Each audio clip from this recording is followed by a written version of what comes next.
I'm just trialling a few new things. A bit on today. I know it's all a bit of a disaster, with the budget in the North East, so I don't know where to start. But I'll speak and then I'll hand over to David and Brad.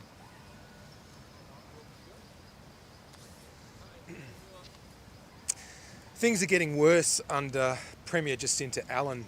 We'd hoped things would get better when there was a change of leadership in this state, but things are getting worse and Victorians are finding life even harder. Today's budget update shows that debt will go up by $6.5 billion. Our interest bill as Victorians will go up almost $2 billion extra over the next 4 years, and taxes will go up by over $1 billion every year for the time being. So Victorians are going to find life even harder with taxes going up. We've had this government under Jacinta Allen tax jobs, tax rent, tax schools, tax going to see your doctor, tax going to take a holiday, taxing land that you're hoping to develop to provide a house for your family or your children when they grow up. This government is taking Victoria in the wrong direction. All of the key indicators in today's budget update are going in the wrong direction. And even where there are nominal improvements, we find that in the out years, things deteriorate. All of the forecasts in the outer years can't really be relied upon.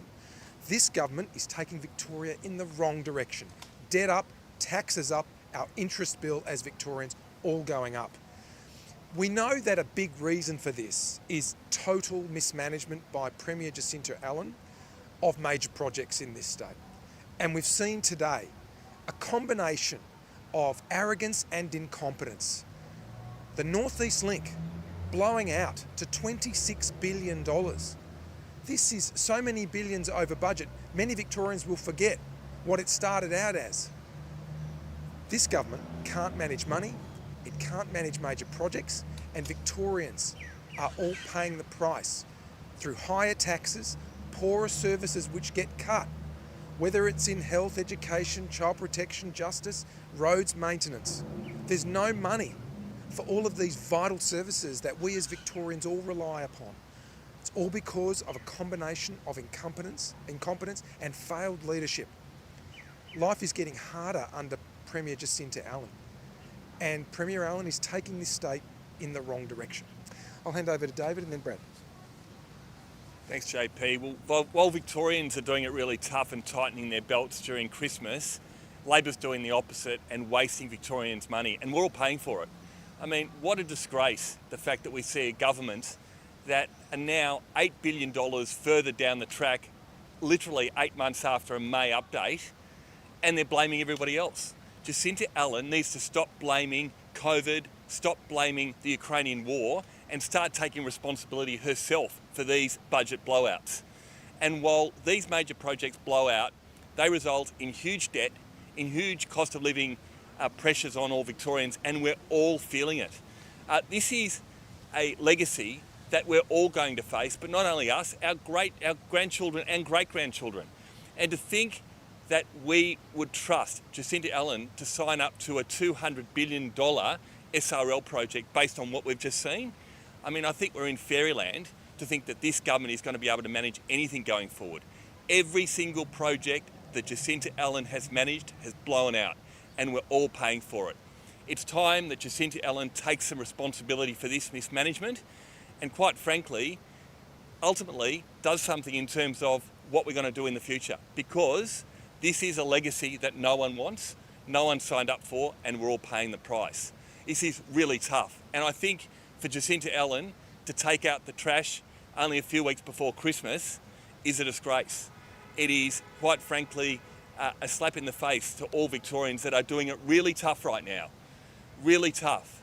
A project that should have been properly managed like every single project. And how could we believe that any major project that this government touches isn't going to blow it out like this one? $8 billion in 8 months blowout. There's been no Ukrainian war in the last 8 months that's just appeared, or COVID that's just appeared. A rescoping of the project, Jacinta Allen says today, that hasn't been rescoped in 8 months. This is a project that is blown out for one reason and one reason only, and that is the Premier Jacinta Allen. Thanks, David. Good afternoon, everyone. From my perspective as Shadow Treasurer, the state of Victoria's economy can only be described as an absolute and utter bin fire, only getting worse under a Labor government who cannot manage money. In this budget update today, we see that debt's up by $6.4 billion. The interest bill is now $24 million a day by 26-27.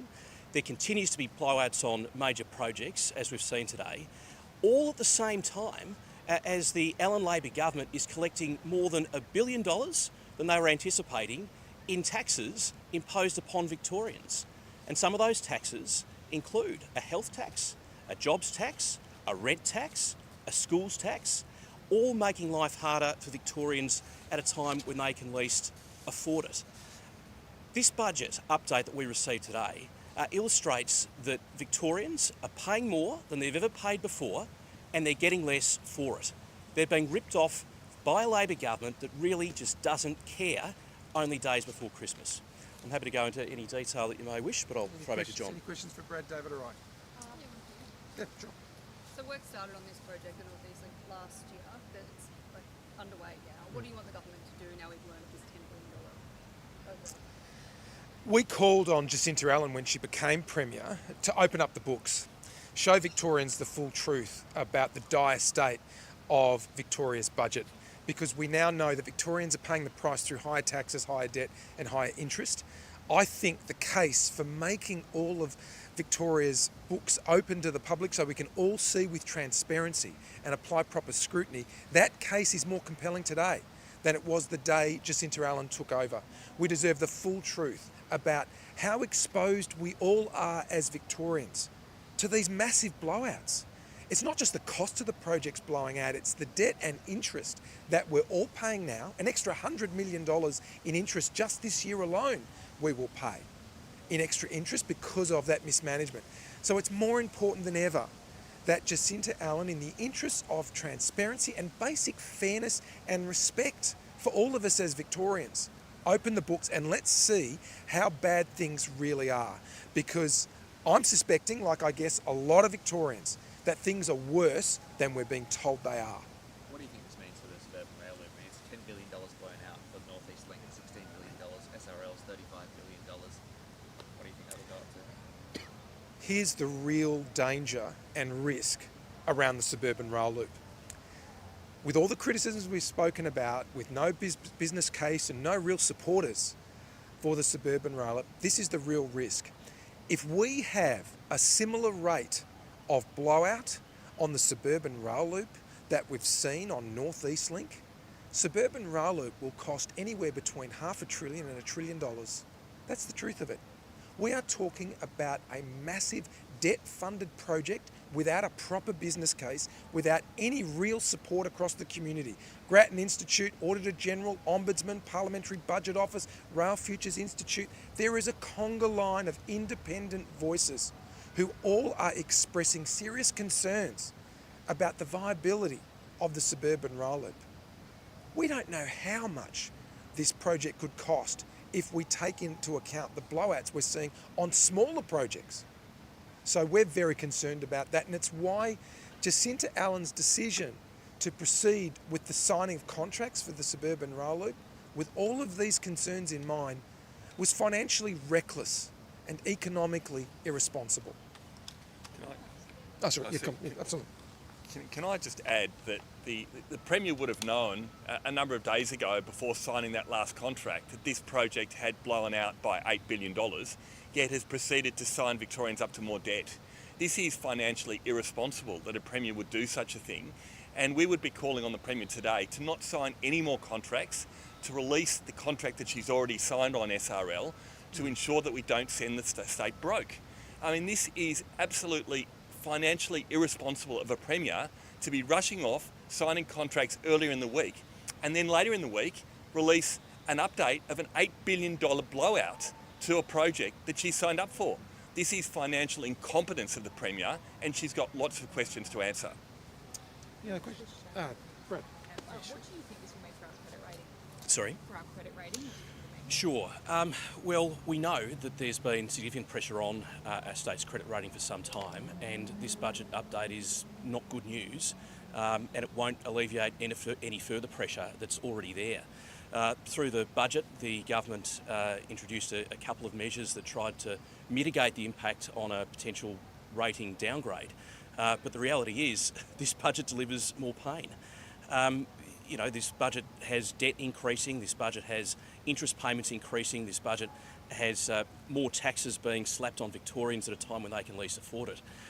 My bottom line on this, and I'm sure the ratings agencies will cast their judgment at an appropriate time in the future, but if you can't manage an economy, if you can't manage a budget, you can't govern the state, and I think that is a reality that the Allen Labor government needs to front up to today. Brad, why does debt matter? Well, debt matters because it's effectively mortgaging our children's future. Because we're paying something like $24 million a day in interest payments, that equates to something like 35-odd thousand nurses and police officers and fireys who could be out there defending and protecting the community at a time when they need it most. This is the reality of debt-fueled spending. Someone's got to pay at some time. And the opportunity cost, the opportunity loss of mortgaging our future by making silly decisions today does have a real-life impact on Victorians. Plus, we've seen taxes go up and up and up, more than 53 in the last 9 years. Any other questions? Oh, well done. Thanks, everyone. Thank you. Have a good weekend. Thank you. And Merry Christmas.